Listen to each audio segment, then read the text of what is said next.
Assalamualaikum warahmatullahi wabarakatuh. Perkenalkan, saya Elvira Maulida dari Prodi Pendidikan IPS semester 4, Universitas Islam Raden Rahmat Malang.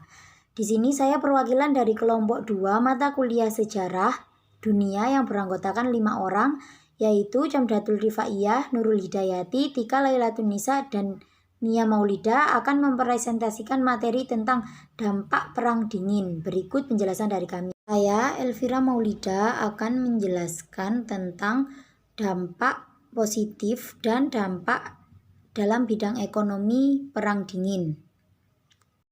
Dalam bidang ekonomi. Dalam bidang ekonomi, ternyata perang dingin juga membawa dampak positif pada perekonomian dunia, baik itu secara sengaja maupun tidak disengaja. Hal ini ditandai dengan munculnya negara superpower. Dengan adanya negara superpower, maka perekonomian dunia banyak dikuasai oleh para pemegang modal. Mereka saling berlomba untuk mendapatkan keuntungan sebanyak-banyaknya dengan cara menginvestasikan modal mereka ke negara-negara berkembang yang upah buruhnya masih relatif rendah, sehingga keuntungan mereka juga melambung tinggi. Namun siapa sangka bahwa hal tersebut juga berdampak baik bagi negara yang ditempati untuk membuka usaha para pemilik modal.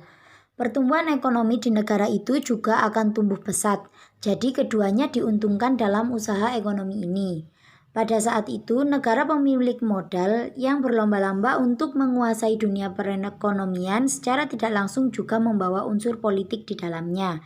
Sehingga pemilik modal besar mendapat keuntungan besar, sementara negara yang modalnya terbatas keuntungannya juga kecil. Karena itu muncullah istilah globalisasi ekonomi di masyarakat.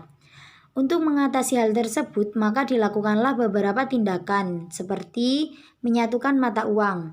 Contoh yang sangat terlihat adalah negara-negara di kawasan Eropa yang menyatukan mata uang mereka menjadi euro.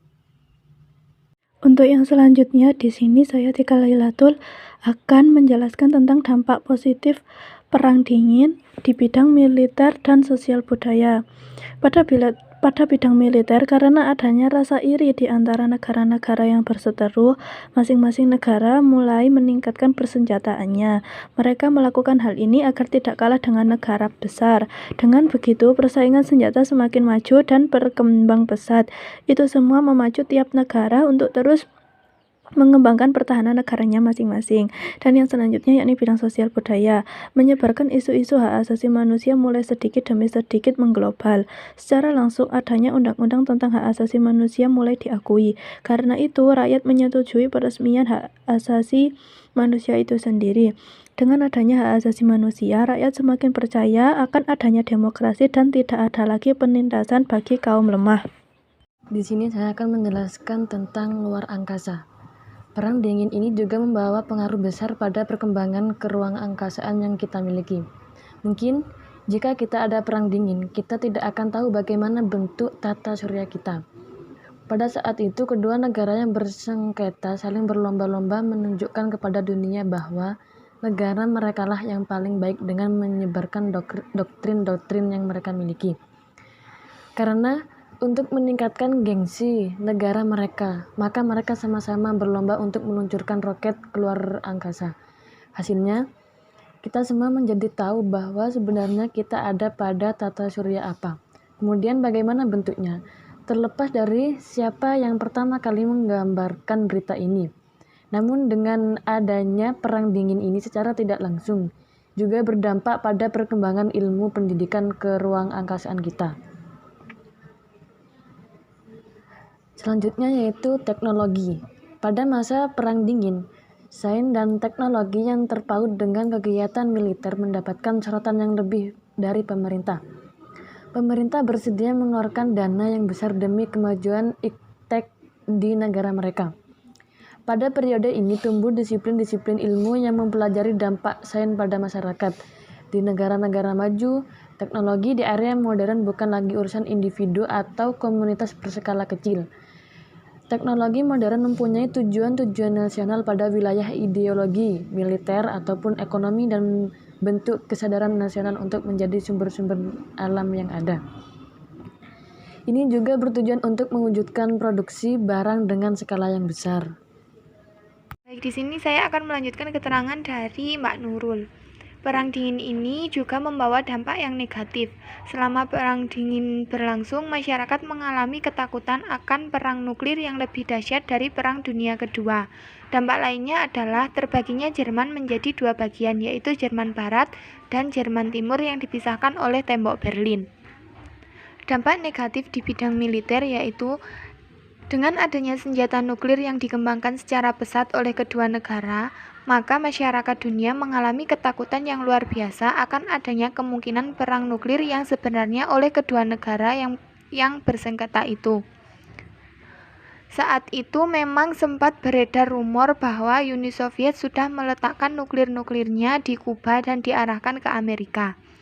Mendapat ancaman nuklir seperti itu, Amerika tidak tinggal diam. Amerika kemudian menandatangani terbentuknya NATO. Ini adalah suatu organisasi pertahanan yang kira-kira menyetujui tentang perjanjian bahwa apabila salah satu negaranya diserang, maka dianggap sebagai serangan terhadap NATO. Setelah mengetahui hal ini, maka pemerintah Uni Soviet menarik kembali rudal-rudal nuklirnya dari Kuba. Saya Nia Maulida, di sini saya akan menjelaskan dampak dalam bidang politik. Dampak dalam bidang politik dapat kita lihat dari bangunan tembok Berlin di Jerman sebagai batas antara Jerman Barat dan Jerman Timur.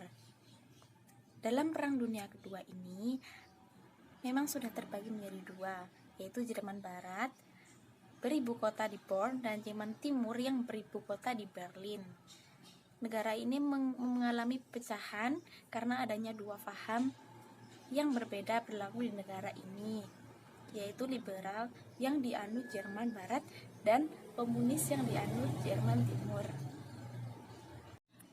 Dalam perjalanan pemerintahnya, Jerman Barat mengalami perkembangan yang cukup pesat daripada Jerman Timur. Oleh sebab itu, banyak orang Jerman Timur yang memutuskan untuk pindah ke Jerman Barat. Namun, karena saat itu terjadi perang dingin antara Amerika dan Uni Soviet merasa tersinggung karena adanya orang-orang yang pindah ke Jerman Barat. Sekian dari kelompok kami, kelompok 2. Apabila ada kesalahan, kami mohon maaf yang sebesar-besarnya. Wassalamualaikum warahmatullahi wabarakatuh.